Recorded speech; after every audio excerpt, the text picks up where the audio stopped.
All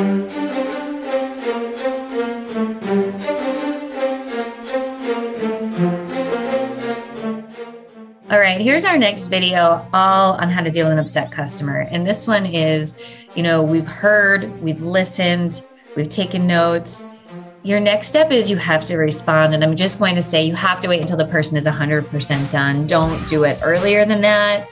All that's going to happen is you're going to freak out and they're going to start the whole process again when really you're trying to get them to resolution. So what I like to say is confirm, clarify, and tone. So you want to stop after that. Now, people who are upset tend to go in a lot of different directions. They're not always clear. Remember, we're not interrupting them. And then say, hey, I really appreciate you sharing with me. It sounds like this has been a very frustrating experience for you. I took some notes. There's a few things I want to confirm and clarify. Would it be okay if I asked you a few follow-up questions? And that gets their permission. Now, when you're doing that, you want to not accuse them, but just say, hey, so tell me a little bit more. You sent your bill in on this date. That's what I have. Looks like the mail might have lost it. Okay, I can see why that'd be frustrating. I've got some ideas on this. You're just going to confirm any questions that are outstanding.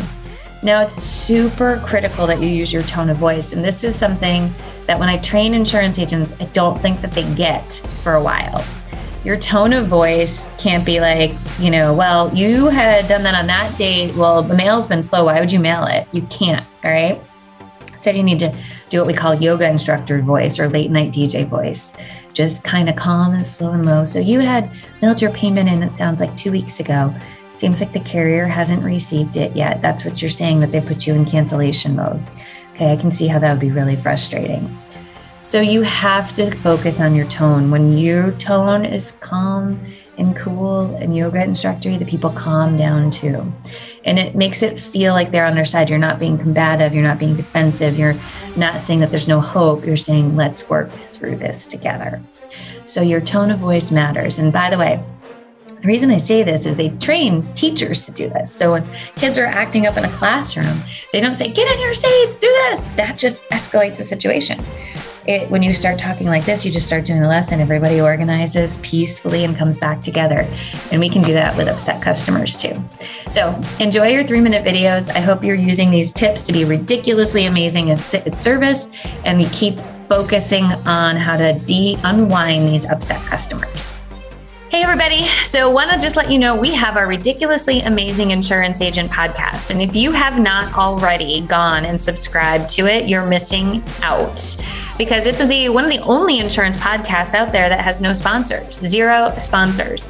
And the reason that we do that is we believe that we want to be the podcast for agencies with the people problems, the growing agencies. If you've got 10 people out there, you know what I'm talking about. It gets harder with different personalities. And so we want to bring to you the best vendors. We want to bring to you also the best agency stories out there of facing and doing the hard things for the agencies that are growing. And so if you're interested in a new insurance podcast that isn't too crazy, let us know. We actually do these 3-minute videos as podcasts. You might be listening to it right now. So go ahead, subscribe to the Ridiculously Amazing Insurance Agent podcast. You can go to our website under the podcast section. It's on the top left-hand corner. There's a drop down, click podcast and subscribe. Go to Apple or iTunes and you can also subscribe there. We'd love to hear from you. Thanks so much.